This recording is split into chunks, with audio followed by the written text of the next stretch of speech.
Le parfum Terre de France, 100% des bénéfices au service de notre pays, présente Sud Radio Berkov dans tous ses états. Le face-à-face. Et nous sommes avec l'iconoclaste Dr Patrick Carlioz, membre de l'Académie nationale de chirurgie, également chirurgien, pédiatre et qui publie ARN Messager, une révolution. Alors c'est un gros livre, c'est un beau livre et vous pouvez même faire des haltères avec, comme André Berkov actuellement. Oui, non, j'ai pas fait des haltères avec, mais honnêtement, quand j'ai reçu ce livre, j'ai trouvé ARN Messager, d'abord, évidemment, tout le monde ne parle que de ça aujourd'hui avec la Covid-19, et j'ai commencé à lire. Et c'est une somme. Parce que justement, l'intérêt formidable de ce livre, c'est qu'il ne parle pas de l'ARN messager. Ce n'est pas né en janvier 2020. Ça date de beaucoup plus loin. Et c'est un livre vraiment, si vous avez envie de savoir ce qui se passe autour de cela, et surtout d'où ça vient et comment, et les recherches et les trouvailles, eh bien, lisez ce livre, ARN Messager, une révolution, et on saura pourquoi le R est entre parenthèses. À tout de suite, Patrick Carlioz. Alors, bonjour. Bonjour André, merci Monsieur Berkov de me recevoir. Mais écoutez, très agréable. Non, mais c'est très intéressant, d'autant plus que quand j'ai commencé à lire, j'ai la quatrième de couverture, et vous mettez chirurgien pédiatre. D'abord, j'ai beaucoup aimé libéral exclusif, ça j'adore. J'ai dit, ah ben le libéral est une exclusivité. Mais je voudrais savoir, et vous êtes membre de l'Académie nationale de chirurgie, on l'a dit, mais alors pourquoi un chirurgien pédiatre s'intéresse à l'ARN messager? Ah oui, c'est une belle question André. Alors, la pédiatrie justement, ça intéresse les maladies orphelines.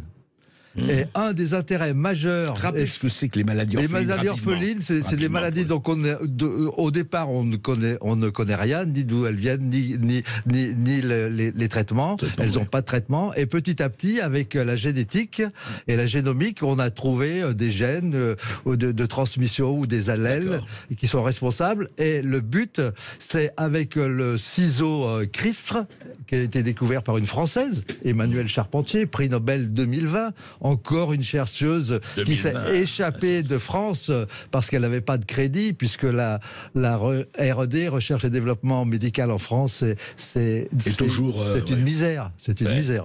Alors justement, mais quel rapport avec la pédiatrie et les maladies orphelines?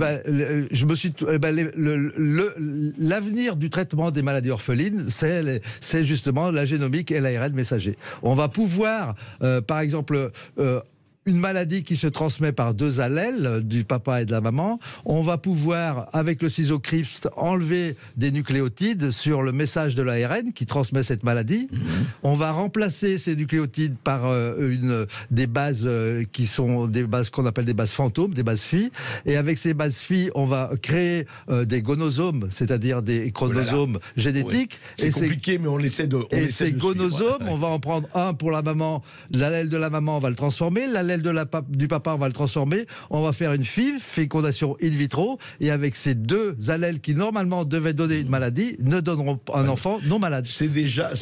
Ah, il y a déjà. Alors, il y a une grosse recherche sur la mucoviscidose, très grosse, voilà. Bien sûr, mais qui n'a pas grâce au généton, ça dit bien son nom. Mais qui a déjà, on parlait de Octoton, là, il y a le généton.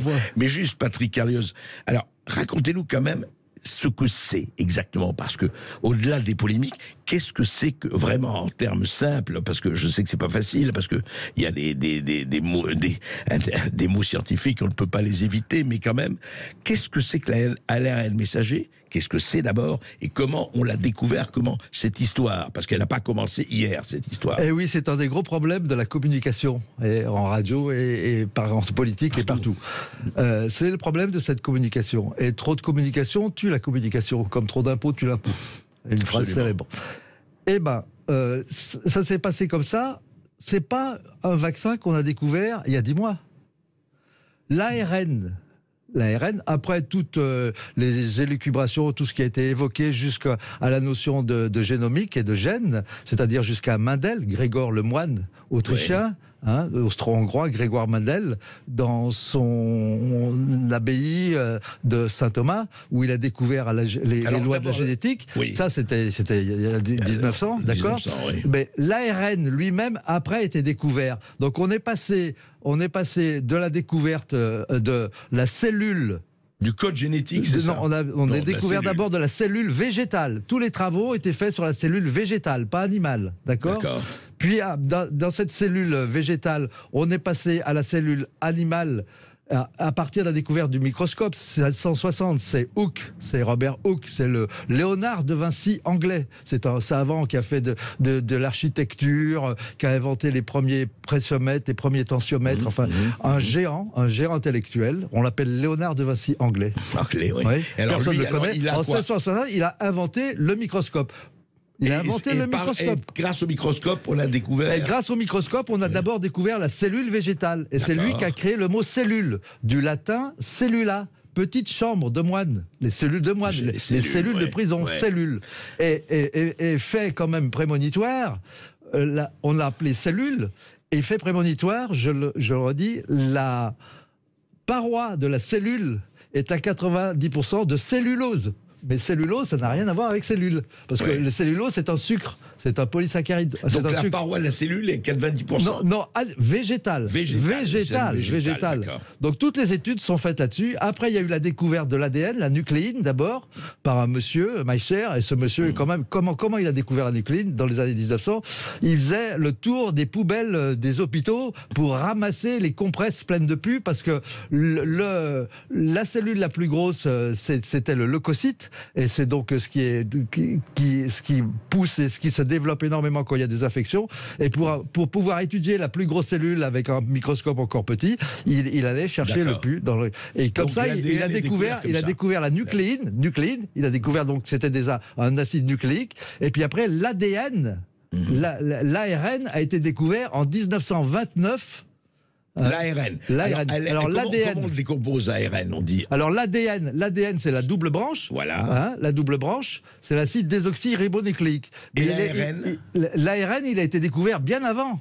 L'ARN messager, c'est l'acide ribonucléique. Il n'a qu'une branche. Une image. Vous voulez une image? Oui. La fermeture éclair. Le zip de la fermeture éclair. Ouais. La fermeture éclair, vous en avez deux qui sont strictement pareils. Et puis vous avez le zip. Attention, restez près du micro. Et le zip, oui. Et le zip, c'est l'enzyme polymérase qui va scinder en deux l'ADN pour donner l'ARN. L'ADN, c'est un acide désoxyribonucléique et l'ARN, c'est un acide ribonucléique. Et cet acide ribonucléique qui donne le message. Mais lui, il a été découvert bien avant. Il a été découvert en 1929 par un franco-suisse qui s'appelait Jean Brachet. En 1929. Mais ce Jean Brachet, il n'a pu découvrir l'ARN que parce qu'il y avait des autres scientifiques. Et c'est là l'intérêt de la transversalité de la science, c'est-à-dire que il faut se frotter les idées, comme disait Montaigne. Voilà, très bien. Montaigne disait exactement, très bien, vous avez des lettres, on le savait déjà, mais maintenant on en est sûr. Montaigne disait exactement dans sa langue, frostez vostre cervelle contre celles des autres. Des autres, absolument. Voilà. Frottez vos cervelles contre celles des autres, en français moderne. Voilà. Et donc les savants, par exemple, en 1923, il y a un savant qui a inventé l'ultracentrifugation. Il s'appelait Svedberg, et maintenant on calcule en unité Svedberg, ça persiste toujours, et ça a permis de diffracter la cellule et d'avoir... Bon, vous avez la centrifugation dans toutes les cuisines, le truc qu'on tourne pour la salade, c'est de la centrifugation. Mais là, c'est de l'ultracentrifugation qui a permis de séparer tous les éléments de la cellule. Et puis vous avez aussi un jeune, donc lui il avait 23 ans, mais vous avez aussi un jeune à 22 ans qui en même temps, en 1923, a inventé le premier microscope électronique. C'est très intéressant parce que tout est né dans les années 20 et 30. Voilà, 29. Donc c'est là qu'on a découvert l'ARN. Alors, on va continuer à en parler. L'ADN, ça a été après. Oui. L'ADN, ça a été après avec donc Watson, Crick et Jacob. Watson, Crick, bien sûr. Qui ont eu le prix Nobel, d'accord, 58. Et puis la double hélice. La double hélice. Ça, c'est la double hélice. Mais on a découvert l'ARN avant. 1929, l'ARN. Mais alors 1961, l'ARN messager. Alors, 61. Alors, on savait ce que c'était l'ARN, mais l'ARN messager a été découvert en 1961 par un géant de la science que j'appelle le 4e mousquetaire, parce qu'il y avait 3 mousquetaires, c'était tous des pasteuriens. C'était tous des pasteuriens. L'ARN messager, ça sort de l'Institut Pasteur, des cervelles françaises de l'Institut Pasteur. Comme beaucoup de choses avant, si on faisait tout l'historique, il y aura d'ailleurs, je vous l'avais annoncé, un 2e ouvrage de 350 pages. On vous recevra là-dessus. Donc les 4 mousquetaires étaient de l'Institut Pasteur. Nommez-les, Patrick Carlioz. Eh ben, il y avait Jacques Monod, qui était l'éminence grise, celui qui pensait. Il avait imaginé, il avait conceptualisé l'histoire. Il parlait d'un transmetteur, il parlait pas d'un ARN messager, il parlait d'un transmetteur, parce qu'il fallait savoir, à partir d'une expérience qu'on a appelée l'expérience de Pagémot. Non mais restons là-dessus. Oui. Attendez, à partir d'une expérience. Donnez-moi d'abord Jacques Monod, François Jacob, André Loft. André Loft. Et le 4e? Eh ben, le 4e, moi que j'appelle 4e, parce qu'eux ont pris le prix Nobel, le 4e, c'est monsieur François Gros. Qui a préfacé votre livre. Qui a préfacé, la gentillesse de préfacer, de le lire, d'ailleurs à 96 ans. À 96 ans. Il est secrétaire général, secrétaire perpétuel de l'Académie des sciences. C'est quand même. Eh ben, on va en parler toujours avec Patrick Carlioz, parce que l'histoire ne fait que commencer. Après les informations, on se retrouve à tout de suite. Le parfum Terre de France, 100% des bénéfices au service de notre pays, présente. Ici Sud Radio. Les Français parlent au français. Je n'aime pas la blanquette de veau. Je n'aime pas la blanquette de veau. Sud Radio Berkov dans tous ses états. Voilà, j'aimerais y entrer parce qu'il parle totalement sans notes. Son ARN messager doit être remarquable, ça je veux dire. Patrick Carlioz, encore une fois cet ouvrage assez monumental par la taille, mais surtout par le contenu. ARN messager, une révolution. Et vous parlez de cette incroyable fable où vous comparez, je dois dire, le hachis Parmentier, disons la pomme de terre de monsieur Parmentier, avec la découverte de l'ARN messager. Et c'est extraordinaire, je crois que c'est la page 665. Voilà, merci. Parce que j'avais changé de... Alors, c'est absolument C'est la fable de Louis XVI, de la pomme de terre et de l'ARN messager. Voilà, et c'est assez étonnant parce que, justement, tout à fait... Elle est faite sur une construction antilittéraire que j'ai appelée l'apototoscript. Alors, aposté, c'est celui qui renie. Un moine aposté, c'est un moine qui renie. Ouais. Toto, parce que c'est la tautologie, répéter, et script, parce que c'est écrire. Et parce que c'est écrire. C'est différent de la dithographie, qui est une faute. Hein. Le président constata que l'on voulait constater. Alors, et l'Epédalep, c'est une forme littéraire, mais amoureuse. Oh, amour, mon amour, ou France, France, France, comme le président. Patrick Carlioz, il est savant sur tout, et c'est ça que j'aime chez lui. Mais Patrick Carlioz, revenons au parallélisme, mais vous le connaissez mieux que moi, vous avez parlé, entre la découvreuse de l'ARN, enfin l'une des découvreuses de l'ARN messager, et on va parler du rôle des femmes, et Antoine Parmentier. Eh ben, ce sont exactement les mêmes trajets de scientifiques. Le scientifique qui reste sur son idée et qui répète chaque fois la même chose pour arriver à ses fins et à ses démonstrations, à la démonstration de sa théorie par ses expériences. Parmentier a lutté contre vents et marées. Parmentier, il a planté ses premières patates ici à Paris, à Neuilly-sur-Seine, à la plage des Sablons, aux Sablons. Les Sablons, parce que les Sablons, c'était le désert. On lui a donné des terres parce que c'était loin de Paris et puis c'était des terres. Mais lui savait déjà que la pomme de terre, comme il avait été fait prisonnier en Prusse. C'est vers quelles années ça c'est Louis XVI. Louis XVI, oui, c'est ça. C'est avant que voilà. Oui. Avant mais qui adorait les savants et puis toutes ces choses, l'horlogerie, on sait très bien. Hein. Donc il découvre donc il fait pousser, il va voir, mais il va voir et puis il fait pousser des patates. Et d'ailleurs, l'écusson de Neuilly-sur-Seine a à son fronton 3 fleurs qui sont des fleurs de patates.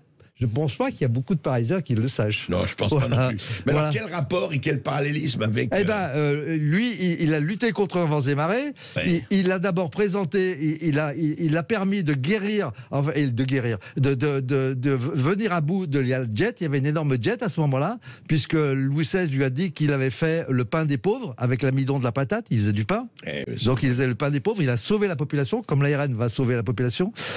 Il s'est battu contre vents et marées pour ça. Il a appelé ses copains pour faire manger la patate au roi. Donc il a appelé Voltaire, Rousseau, tout ça. Hein. Il leur a fait goûter de la hachis parmentier, tout ça.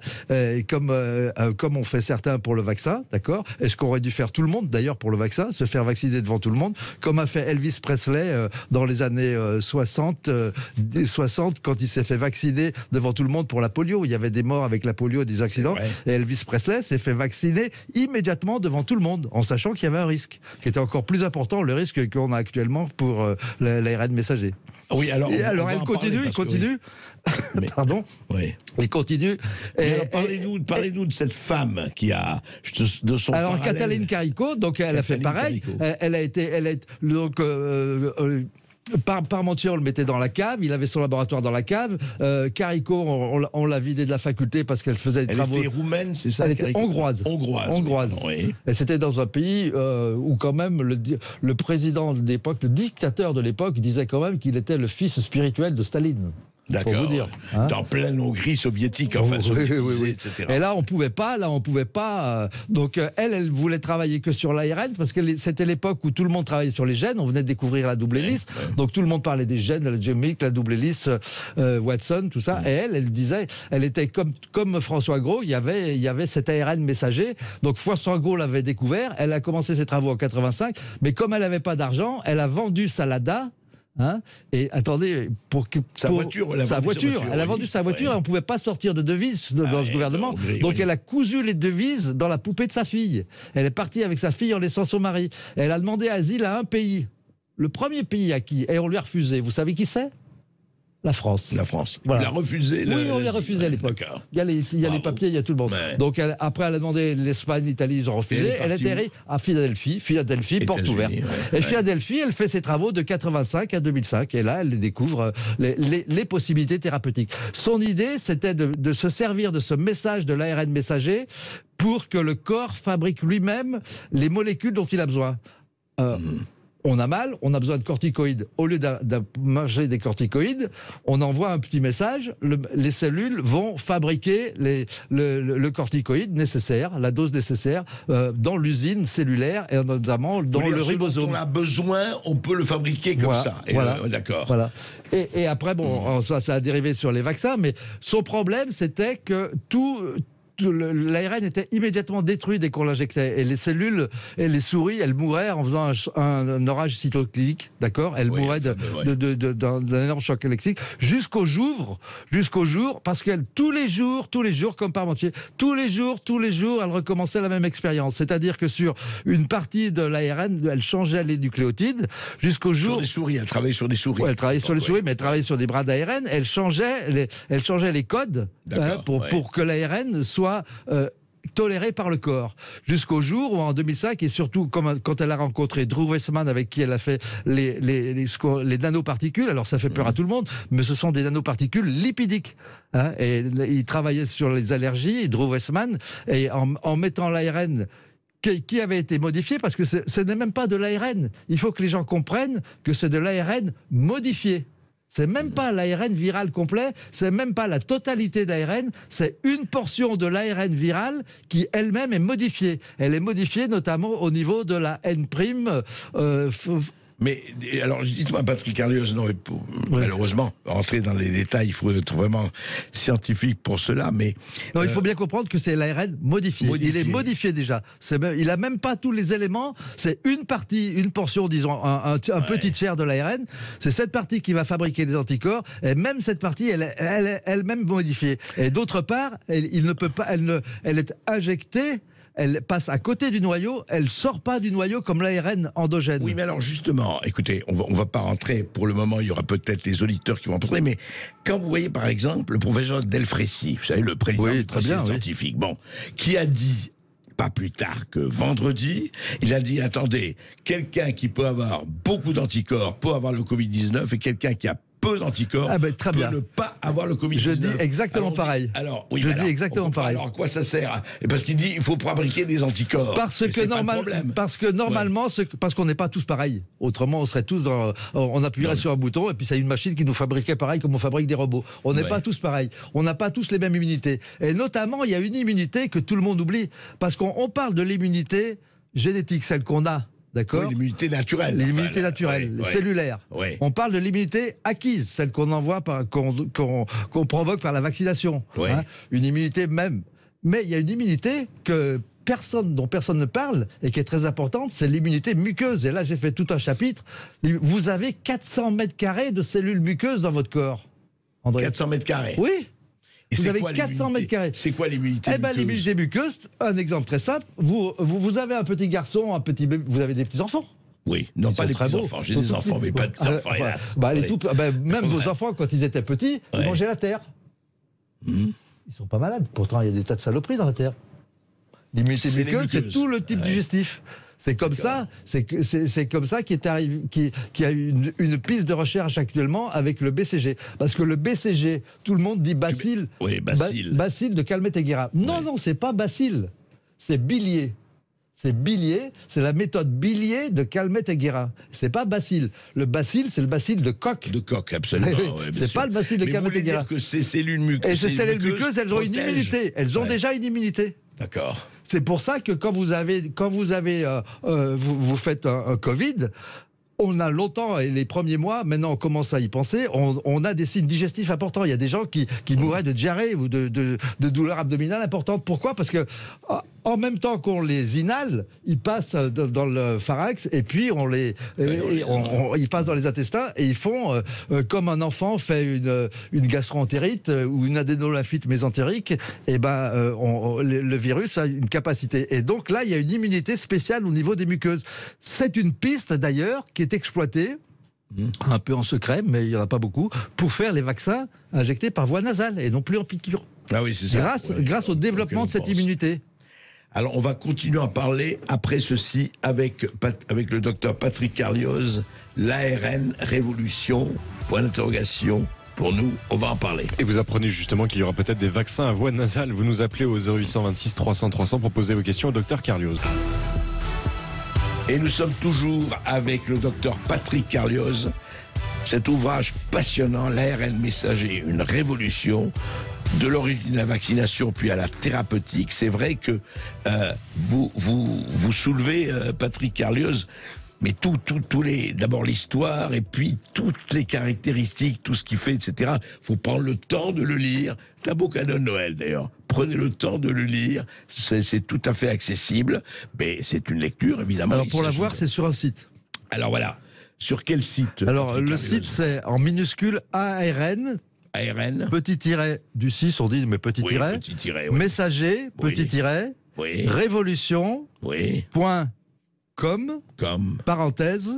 Carlioz, C-A-R-L-I-O-Z, parenthèse. Voilà, on va le mettre en tout cas. Et là, il y a la vidéo. Il y a aussi une vidéo. Très belle vidéo que j'ai vue. Voilà. Alors, on répète. ARN.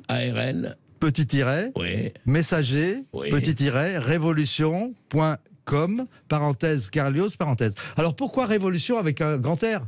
Oui. Entre parenthèses, parce que l'ARN messager, voilà, c'est à la fois une révolution, ça sera une révolution secondaire. Hein, je vais vous lire quelque chose quand même, parce que qui dit ARN, qui dit ADN dit ARN, tout va marcher. L'ARN, c'est simplement une machine, c'est un super ordinateur. Hein, c'est un super ordinateur qui, par rapport à l'ordinateur, va vous faire passer du système binaire 1, 0, un système par triplet, un codon triplet, et ça multiplie par 10 puissance 39 les possibilités. 10 puissance 39. C'est-à-dire que en 2030, est-ce que M. Bayrou, vous avez entendu M. Bayrou, est-ce que M. Bayrou fait le plan? Mais en 2030, je vais faire un petit peu mon Steve Jobs. Vous voyez ça? Allez, en 2030-2050, ARN messager, ça va fonctionner. Avec de l'ARN messager. Sur votre portable? Oui, il va fonctionner avec de l'ARN messager de nématode. C'est quoi un nématode, docteur Moustache? Un nématode, c'est un ver. Mais le ver, vous, André... Un ver de terre. Un ver de terre. Le ver de terre, Vous avez 20 000 gènes et le ver de terre en a 19 000. Donc une grande capacité. Et il y a 100 000 milliards d'insectes et de vers sur la planète. Allez, donc il y a une grosse possibilité. Allez les vers. Saint-Étienne va être content. Hein. Oui. Mais Patrick, alors, et alors attends. Oui. Donc ça va marcher comme ça. Et la capacité de mémorisation de 1 gramme d'ADN et de 450 millions de tétraoctets. Et un tétraoctet, c'est 1000 milliards d'octets. Vous avez 8 gigas, 9 gigas ou 160 gigas ici. Vous voyez, on est à la cave. Hein. On est parti dans l'infini de Et les 100 grammes d'ADN, c'est-à-dire que 100 grammes d'ADN, 100 grammes d'ADN synthétique, pourra contenir toutes les informations du monde. Et en 2020, l'ensemble des archives françaises sera dans une valise samsonite. Oui, alors ça, je ne sais pas si ça nous arrange, c'est bien. Mais si. Non, mais bien sûr, Oui. c'est la miniaturisation de tout. Mais bien c'est sûr. comme quand Steve Jobs a donné son truc, il a dit ça c'est plus un téléphone, c'est 3 en 1, c'est un téléphone, c'est un iPod, parce qu'à l'époque tout le monde écoutait de la musique à l'iPod, et c'est Internet. Et les gens ils ont dit, bon attendez, c'est un fou quoi. Mais pourquoi, très sincèrement, il y a un tel clivage? Pourquoi on a communiqué si mal ou pas? Vous dites l'ARN messager, voilà ce que ça apporte. Et beaucoup de gens disent, oui, attendez, l'ARN messager, oui, mais les effets secondaires, mais tout ce qui se passe, etc. Et on a l'impression simplement, et on en parlait pour les traitements précoces et autres, on a l'impression qu'on a asséné une espèce de doxa en disant c'est comme ça et pas autrement. Je parle confinement. Là je parle aux citoyens autant qu'aux médecins, aux citoyens oui. cardiologues. C'est parce que ça a permis d'aller très vite par rapport à des études qu'il aurait fallu faire pour des traitements préventifs. Mais pas trop vite. Ouais, mais très vite. Si. Ouais. Non, mais c'est pas trop vite. Hein. C'est pas trop vite, Ouais. André. Pourquoi je vous rappelle les dates. 1929, 100 ans, découverte de l'ARN. D'accord. 1961, découverte de l'ADN par le géant de la science, par monsieur François Gros. D'accord. Oui. Un Français, d'accord. Jean Brachet, c'est un Franco-Belge. D'accord. Boivin, après, Boivin a découvert l'importance de la moitié des gènes dans les gonosomes. C'est des chromosomes, c'est très important, ça. C'est aussi un Français. 1985, première recherche de Cataline Caricot. 1985. Donc vous avez parlé, on a parlé, oui. 2005, mise au point de la solution injectable d'ARN messager par Caricot et Drew Weissman. 2005. Et début des premières vaccinations contre le cancer, parce qu'on se servait d'un vecteur viral à ARN. En 2005, il y a eu les premières vaccinations. 2005-2015, oui. Entre 2005 et 2010-2015. Oui. Les premières vaccinations cancéreuses. On se servait d'un vecteur viral pour aller tuer des cellules cancéreuses. Et ça marche. Et ça marche. Ah bah, il y a tellement de cancers en ce moment. Il y a et tout ça. Oui, non, mais pour le moment, ça marche, mais ça marchait en 10 ans. Attendez, on va pas faire 10 000 ans en 10 ans, on a déjà des succès sur quelque chose qui a été découvert 20 ans avant. D'accord. Donc c'est énorme en point de vue échelle du temps. Et à ce moment-là, on avait des succès, notamment sur le mélanome. Les cancers du sein, BRCA3 ou tout ça, les cancers du poumon, ils commençaient à étudier les cancers du pancréas. Est arrivé le Covid. Et c'est là le génie de ces savants, de Hugues Chahine et de sa femme, qui s'appelle Olwed Turkesi, d'accord. C'est des géants. Et elle, c'est pas n'importe qui. C'est quand même la présidente de la Société européenne de cancérologie. Et lui, il est professeur d'immunologie dans l'université de Mayence. C'est pas n'importe qui. Et seulement, il fonctionne à l'américaine. Ouais. Eux, ils avaient récupéré Caricot. Ils sont intelligents. C'était une femme. Donc, elle était arrivée au maximum aux USA, mais comme c'était une femme aux États-Unis, vous nommez pas les femmes professeurs. Rarement. Maintenant, ça commence à se voir. Elle a amené quoi, en fait, par rapport Elle a amené à sa Caricot? technologie. Qui leur a permis de développer les vaccins. Ils ont changé le nom de la boîte et ils ont développé les vaccins anticancéreux. Eux.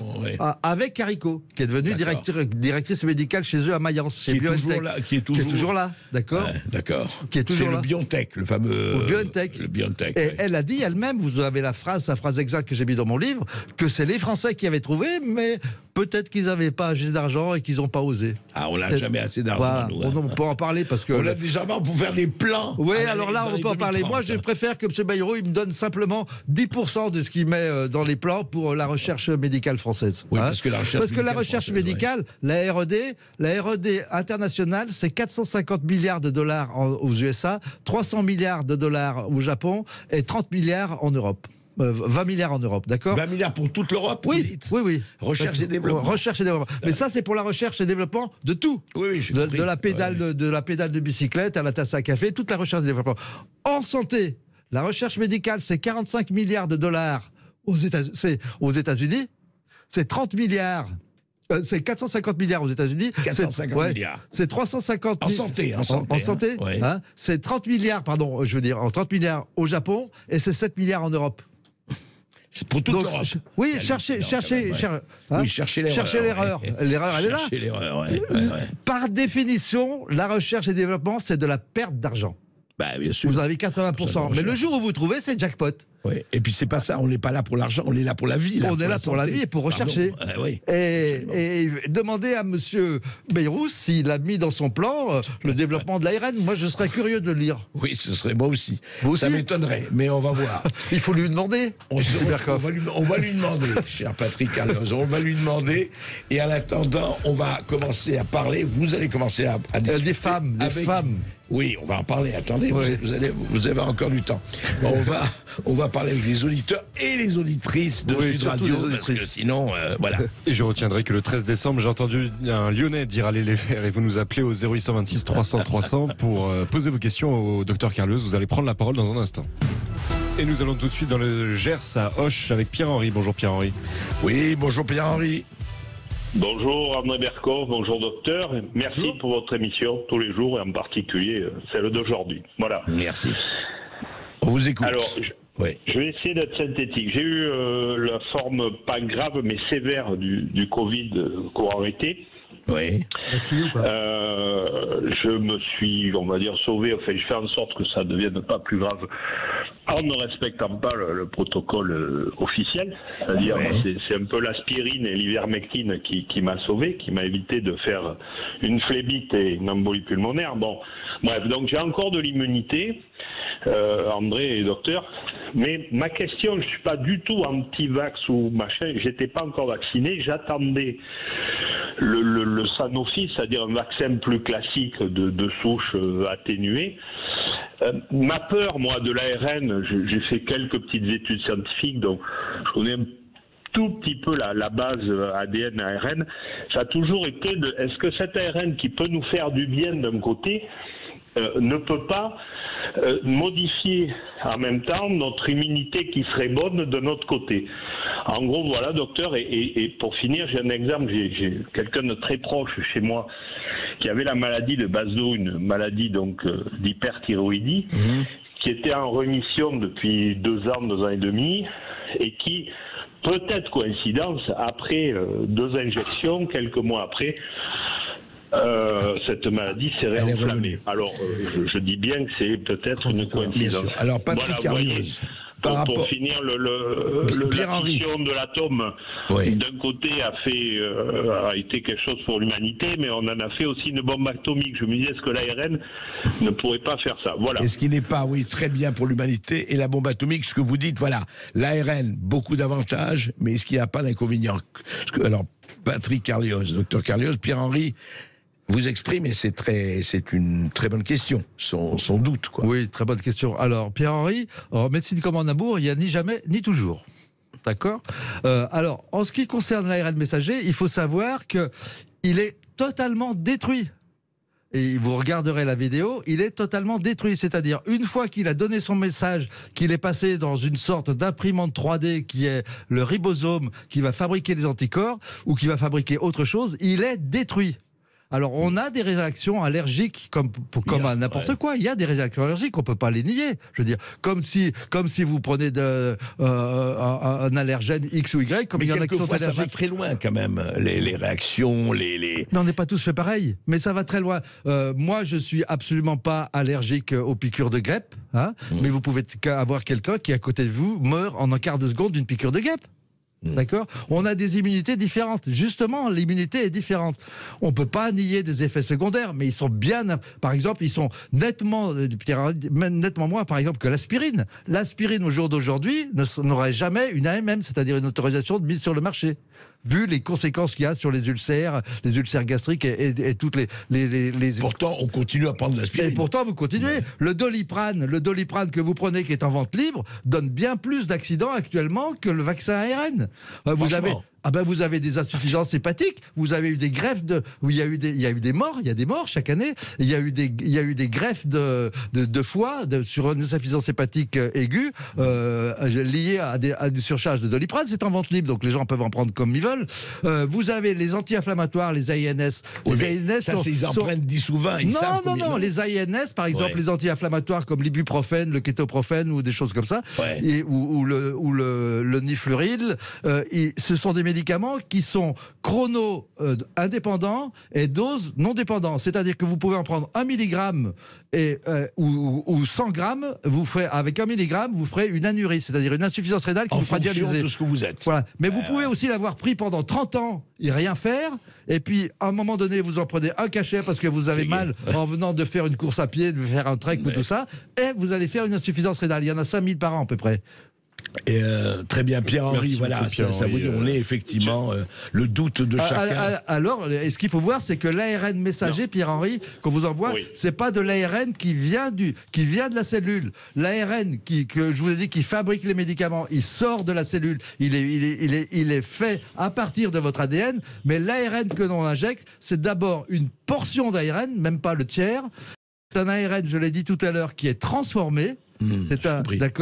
C'est un ARN messager modifié, ARM-M, d'accord. Et c'est un ARN qui ne touche pas le noyau. Vous regarderez la vidéo, vous verrez, il y a une très nette différence. Merci beaucoup Pierre-Henri pour votre question. Nous sommes maintenant avec Philippe qui nous appelle de Paris et qui est lui-même chercheur. Bonjour Philippe. Oui, bonjour Philippe. Oui, bonjour, vous m'entendez? Oui, très bien. On vous écoute, Philippe. Non, c'était pour faire quelques petits correctifs parce que je ne sais pas si vous avez fait des études de biologie cellulaire et moléculaire comme c'est mon cas, mais il y a beaucoup d'erreurs dans ce que vous dites. Hein. C'est-à-dire, allez-y. Je veux dire, vous parlez par exemple de tiers, mais le tiers de quoi? Un ARN qui serait le tiers de quoi? Vous pouvez me le dire ou pas? Oui, quand on fabrique l'ARN vaccinal, on prend une portion de l'ARN viral. On ne prend pas tout l'ARN viral. Mais je veux dire, c'est pas de l'ARN. Oui, non, mais il faut aussi. Ça veut rien dire le tiers. En fait, on prend la partie qui code pour une protéine qui s'appelle la spike. Oui, bon, on prend la spike, mais on va pas parler non plus de la cup, on va pas parler de la 5' et de la 3'. On peut pas. Je peux pas laisser dire vous dites tout et n'importe quoi. C'est un salmigondi, un mélange de tout. Et il n'y a rien de scientifique dans ce que vous dites. Est-ce que vous en rendez compte ou vous le faites exprès? Non, j'essaye. Je ne veux pas employer le mot vulgariser parce que dans vulgarisation, il y a le mot vulgaire. Je ne parle pas vulgairement et je ne parle pas à des gens vulgaires. J'essaye d'être un peu didactique. Mais si vous voulez qu'on rentre, le problème, c'est que vous rendez inoffensif quelque chose qui ne l'est pas forcément. Le problème, c'est que vous induisez les gens en erreur. Le codage de l'information sur un support type ARN ou ADN, ça n'a rien à voir avec le problème du vaccin. Vous avez un espèce de délire comme ça, où tout est beau, tout est joli, l'ARN c'est super. J'ai l'impression que vous voulez rendre ça super pour les gens, mais derrière c'est pourquoi? C'est pour leur dire que le vaccin il n'a pas d'effet secondaire. Alors qu'en fait on sait qu'il y en a plein. J'ai pas nié les effets secondaires, mais il faudrait lire le livre parce que dans le livre, est-ce que vous lisez des publications scientifiques? Écoutez, oui, si vous voulez des précisions, je suis parti à partir de vous avez lu 1820. Je vais vous donner le résumé d'une publication qui est sortie dans Circulation. C'est une revue qui concerne la cardiologie. Et en fait, la conclusion de cette étude, en français, c'est le vaccin à ARN messager. En fait, M, ça ne veut pas dire morceau, comme vous dites, ça veut dire messager déjà. Mais j'ai jamais parlé de morceaux, j'ai dit modifié. Non, j'ai dit modifié. Non, ne modifiez pas non plus, j'ai dit modifié. En fait, ça veut dire messager, donc déjà c'est une erreur. Donc le vaccin à ARN messager augmente dramatiquement l'inflammation de l'endothélium et l'infiltration par des lymphocytes T du muscle cardiaque et explique l'augmentation des thromboses, cardiomyopathie et autres troubles vasculaires qui suivent la vaccination. Ça a été publié dans la grande revue Circulation. par des chercheurs, ça a été reviewé par des pairs, et c'est des gens qui n'ont pas de conflit d'intérêt. Et j'aimerais bien que cette publication soit lue par des médecins qui disent tout et n'importe quoi. Je suis enseignant moi-même en médecine, donc je forme des médecins. Je sais très bien que la biologie cellulaire et moléculaire, ils en font en première et deuxième année, et après ils oublient tout. Donc je veux dire, ce qui reste, un médecin qui vient parler d'ARN messager, ça me fait rigoler. Voilà. Écoutez, et je suis outré d'entendre des conneries pareilles à la radio. Bon, voilà. Je crois qu'il faut garder quand même et son calme et rester, effectivement, vous avez tout à fait le droit d'avoir votre opinion. Je pense qu'on peut garder peut-être dans des termes un peu plus adoucis.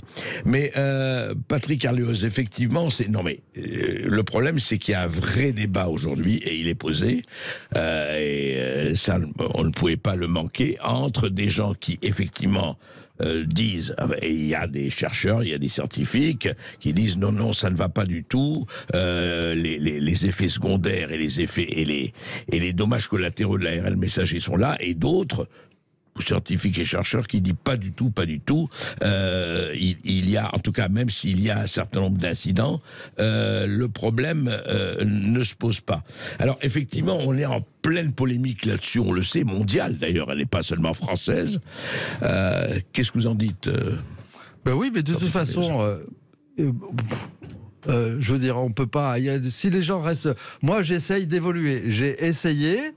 Si vous voulez, en se mettant à la place d'un médecin, j'en connais un peu plus qu'un patient, et j'en connais sûrement bien moins qu'un chercheur ou que...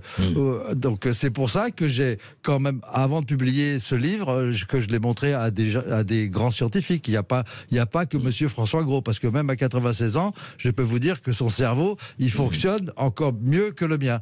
Donc moi, j'ai essayé de dire des choses simples pour que les gens comprennent. Alors, je veux pas faire. Je l'ai d'ailleurs dit en 4e de couverture. Une présentation scientifique sans entrer dans les détails d'un diplôme universitaire de viro-immunologie et biochimie. Seul 1/100 millième de la masse des informations scientifiques ont été choisies pour étayer ce travail. Oui, j'ai pas la prétention, non, monsieur, de tout connaître, pas du tout. Comme vous pouvez pas.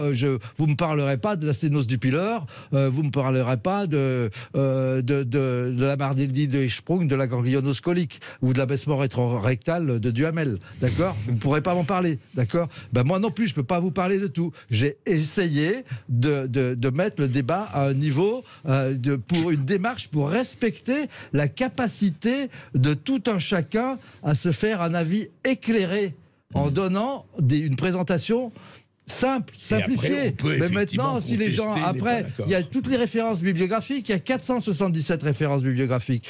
Vous pouvez me faire quand même le crédit que je les ai lues, puisque j'en ai lu 1812 exactement, donc plus de 90% en anglais, et j'en ai indexé à la page et à la ligne 477. Donc vous me faites un procès que je peux accepter. De toute façon, en parlant de ce sujet, on sait d'emblée qu'on va dans une diatribe. C'est normal. Mais on va quand même éviter les diatribes, et vous allez continuer à nous appeler au 0826 300 300, à tout de suite. Et après Pierre-Henri, on va retourner dans le Gers avec Benoît qui nous appelle cette fois. Bonjour Benoît. Oui, bonjour Benoît. Bonjour, je vais me répéter, Michel Barkov, je vais encore me faire rougir, mais un grand merci à vous pour cette émission qui est le seul endroit de liberté. Merci. Merci Benoît. On va essayer de continuer. Justement, c'est pour ça qu'on fait venir toutes les opinions et toutes les thèses. Résister. Donc moi, ça ne sera pas une diatribe, puisque moi, je suis artisan, donc j'ai rien à voir avec la médecine. Malgré tout, donc je ne donnerai pas la contradiction sur un sujet que je ne connais pas. Oui. Pas dans le détail, je laisse ça à madame, par exemple, et monsieur pourrait faire un débat et madame Arion Code, par exemple, ça serait intéressant. Oui, mais on va en faire. On va faire plusieurs débats là-dessus, absolument. Et pour ce qui est de la petite phrase tout à l'heure de un amour, c'est comme une médecine. La médecine, c'est comme un amour, il y a ni jamais ni toujours. Le souci, c'est que dans cette histoire-là, on ne peut pas divorcer. Quand on est injecté, après, c'est trop tard. On ne peut plus divorcer. Ah, c'est vrai, ça. Oui, bien sûr. Ah, oui, mais... C'est pour ça que raison garder et prudence devraient être de mise dans cette histoire. Vous avez bien expliqué qu'il y avait l'ARN avec 100 grammes d'ARN. On pouvait stocker à peu près toutes les données françaises, tout ce qui est stocké. Oui. Donc, ce que je veux dire, c'est que les messages, on pense maîtriser, mais alors qu'on ne maîtrise pas. Moi, j'ai 50 mégas de photos dans mon ordinateur, je suis incapable de les trier. Et là, on parle bien de milliers de terrains. Oui, mais vous n'êtes pas capable, mais un algorithme, il pourra le faire. Mais quand la vaccination de la variole est apparue, il y avait des anti-vax variole maximum. La variole, elle tuait quand même une personne sur 3, voire des fois 2 sur 3. C'est-à-dire qu'il y a eu 300 millions de morts dans le XXe siècle avec la variole. Il n'y en a eu que 100 millions de morts avec les guerres.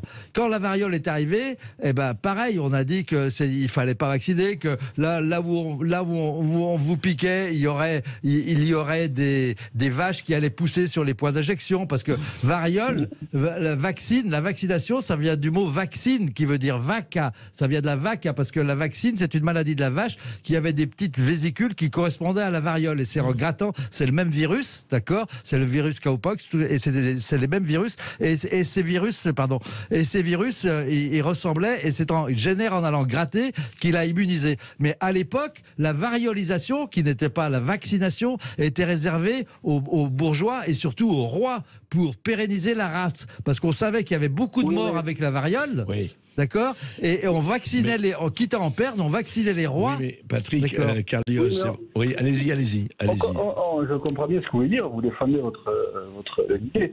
Et malgré tout, l'histoire est parsemée de mauvaises actions. On a le sang contaminé, et pour tout ce qui est de moi dans mon domaine d'activité, on a bien autorisé pendant des dizaines d'années l'amiante, pour s'apercevoir aujourd'hui que c'était toxique. On a le plomb qui a servi de conduite pour l'eau, on s'aperçoit ce que c'est aujourd'hui. Donc l'histoire est parsemée d'erreurs, mais là, le problème, c'est qu'on vaccine tout le monde. Tout le monde. Est-ce que vous seriez prêt à jouer tout ce que vous avez sur le pourcentage de problèmes qu'il y aura dans 10 ans? J'ai pas entendu là. Non, ils disent est-ce qu'on va jouer tout ce qu'on va sur un truc dont on ne sait pas ce qui sera dans 10 ans. Non, ce qu'il veut dire en fait, c'est que effectivement vous avez raison sur la variole, tout ça, et c'est vrai que il y a eu aussi, vous savez, un certain nombre de vaccins, etc., qui ont été retirés, de médicaments qui ont été retirés. On sait, c'est le pour et le contre. Mais en fait, parce qu'on reçoit des tweets là, etc. Docteur Carlios, c'est que les gens se disent oui, mais 3e, 4e dose, etc. Est-ce que ça va être, par exemple, quelque chose de récurrent ou pas récurrent? Si on prend un exemple, c'est la grippe espagnole.